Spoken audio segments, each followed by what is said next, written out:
আসসালামু আলাইকুম। অপরূপা ব্লগ থেকে জানাই অনেক অনেক শুভেচ্ছা, ভালোবাসা। তোমরা কেমন আছো? আশা রাখি ভালো আছো। আজ তোমাদের জন্য একটি কামিজের কাটিং নিয়ে আসলাম, কলিদার কামিজ কাটিং, যেটা কলি বিভিন্ন ধরনের কলি করা যায়।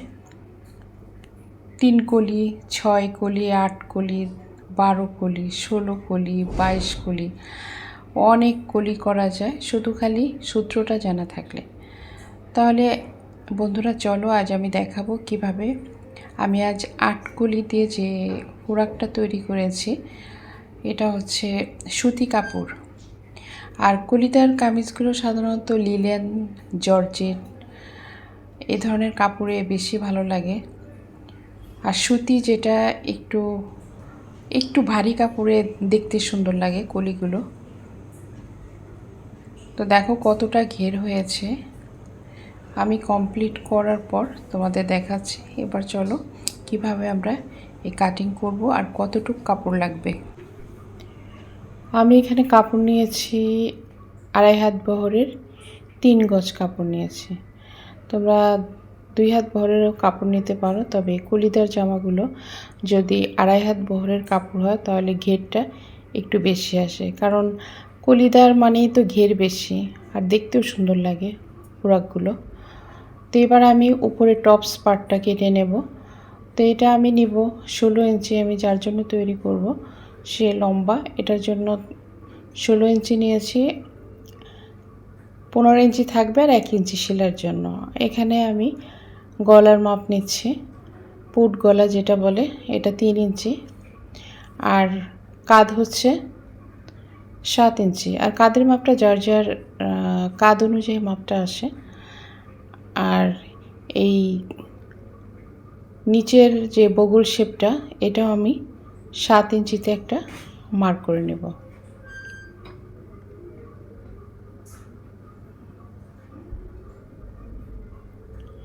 এবার এখান থেকে 1.5 ইঞ্চিতে একটা মার্ক করব। আর এখান থেকে 3.5 ইঞ্চি, যেহেতু 7 ইঞ্চিতে অর্ধেকটা 3.5 আসে। আর সামনের থেকে 1 ইঞ্চি আমি নিব, এটা সামনের তালপাতের জন্য। তো এবার আবার মার্ক করে নেব। আর নিচের অংশটা, কোমরের মাপটা হচ্ছে, কোমর যা হবে কোমর 4 ভাগের 1 ভাগ। তো কোমর যদি 38 হয়, 38 কোমর, এখানে আসছে 9.5। তো আমি এখানে 9.5 একটা মার্ক করে নিলাম। আর বডি হচ্ছে 42, তো 42-এর আসে হচ্ছে 10.5। তো এইখান থেকে ওই পর্যন্ত আমি যোগ করে নেব, মানে বডির থেকে কোমর পর্যন্ত যোগ করব। এবার কাট করে নেব। আর একটু উপর দিকে 1 ইঞ্চি পরিমাণে উপর দিকে আমরা একটু রাউন্ড শেপ দেব, তাহলে আর ঝুলে থাকবে না।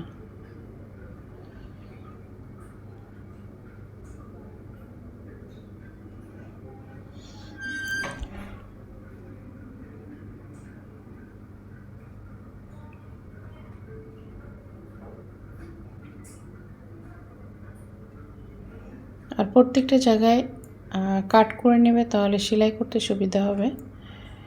তা আমি যে 1.5 ইঞ্চিতে মার্ক করছিলাম, সেই 1.5 ইঞ্চি পরিমাণে আমি কিন্তু কেটে নেব। এখানে সামনের পাটটা তালপাত কাটতে হবে।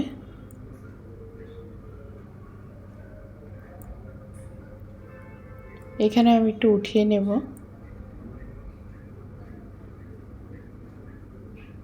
হ্যাঁ, এখানেও একটা মার্ক করে নেব।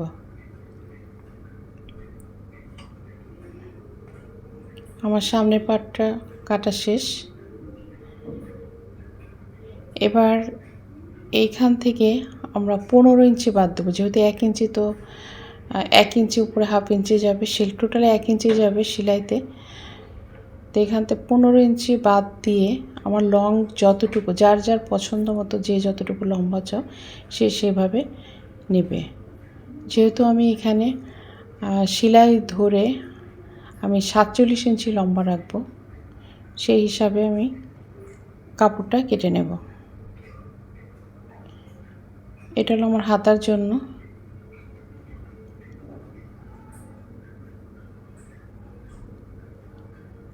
এবার হচ্ছে মেইন পার্ট।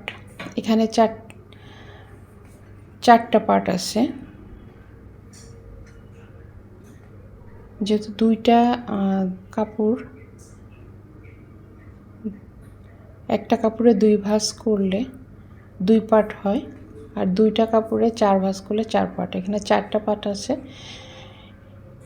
কোথাও আঁকা বাঁকা থাকলে সেটা সুন্দর করে আমরা কেটে নেব, আর ভালো করে টান করে নিতে হবে, কোথাও যাতে কোনো ভাঁজ না থাকে, বা ভিতরে অনেক সময় কাপড় কিন্তু কুঁচকায় থাকে, সেটাও খেয়াল করতে হবে। 4 পার্ট। এবার আমাদের হিসাব করতে হবে কোমর কত। কোমর যা হবে তা দিয়ে 8 দিয়ে আমরা ভাগ করব। যদি 40 কোমর হয় তাহলে 8 দিয়ে ভাগ দিলে 8 ভাগের 1 ভাগ কলিটা হবে। তাহলে যদি 38 কোমর হয় তাহলে আসে 4.5, আর 40 যদি কোমর হয় তাহলে আসে 5। তো এখানে আমি 5 ইঞ্চি নিয়েছি, 4.5 আসে, কিন্তু হাফ ইঞ্চি সেলাই, হাফ ইঞ্চি না, এখানে 1 ইঞ্চি যোগ করতে হবে সেলাইয়ের জন্য, নাহলে অনেক সময় কোমরের যে জায়গাটা ওখানে কাপড়ে শর্ট পড়ে যায়, যেহেতু প্রত্যেকটা পার্টে সেলাই করা হয়। তো এইখান থেকে আমি ওখানে আমি নিয়েছি 5.5, এখানেও আমার নিতে হবে 5.5। একটু খেয়াল করে দেখো যে এই জাস্ট আমরা পেটিকোট কীভাবে কাটি, অনেকটা ওরকম এই পাশ থেকেও আমাদের যে অংশ যতটুকু মাপ নিতে হবে ওই পাশেও আমাদের নিতে হবে। আর সবসময় খেয়াল করতে হবে যে আমাদের কোমর যা হবে 8 ভাগের 1 ভাগ, 8 দিয়ে আমরা ভাগ করব, আর সাথে 1 ইঞ্চি সেলাইয়ের জন্য যোগ করতে হবে। তো এই অলরেডি আমার কাটিংও করা শেষ। এবার এই যে পার্টগুলো, 4টা পার্ট, এই পাশে 4টা পার্ট, এই পাশে 4টা পার্ট, মোট 8টা পার্ট।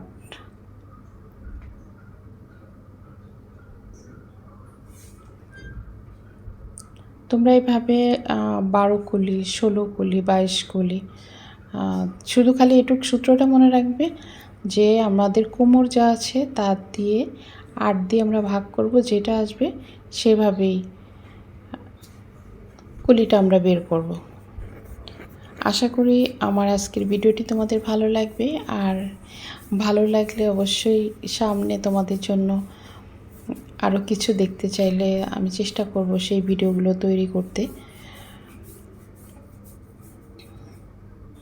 এখানে তোমরা যখন জোড়াবে এই যে সোজা পার্টগুলো আছে, সোজা পার্টগুলো করে সেলাই করে নেবে, আর উপর দিয়ে একটা করে চাপ সেলাই দিতে হবে। আর যদি আমরা পাইপিং করতে চাও পাইপিংও করা যায়, যেহেতু আমার এটা প্রিন্ট ছিল এর জন্য আমি পাইপিং করিনি, প্রিন্টটা একটু ঘন ঘন। এভাবে কলিগুলো জোড়ায় নেব।